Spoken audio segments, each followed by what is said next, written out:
Welcome back, America. Just before the commercial break, we had a great conversation about those declassified documents that somehow the Justice Department has foiled getting to the American public.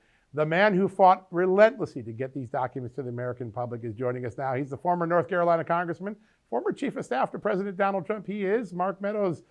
Mark, good to have you on the show. It's great to be with you, John. And you talk about me fighting. Yeah, indeed I did. But President Trump was the one that continued to make sure that transparency with the American people on this issue was what it was all about. Yeah, it's so important. And you did everything to get these documents. You got them declassified, all the markings are on them, they're ready to go.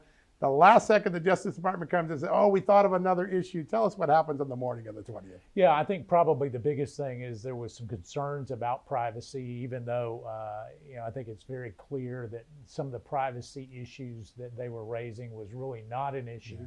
But out of the abundance of caution, we wanted to make sure that we didn't harm anyone, and so we gave them those declassified documents. I want to stress they were declassified documents to do a final redaction for some of that personal information, with the instruction that they were to go ahead and disseminate those.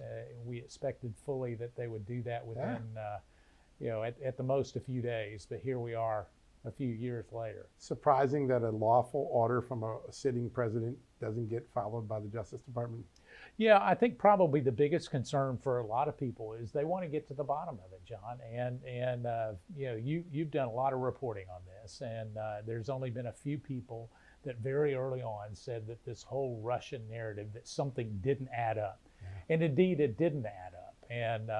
And we found that not only were some of the allegations made by some of the Democrats false, but they were kind of guilty of what they were accusing Donald Trump of. Exactly. And so projecting. And so I think that this, the work that you're doing and some of the others, Mr. Fenton, is really critical, because it's something that the American people just say, listen, are we ever going to get to the bottom of it?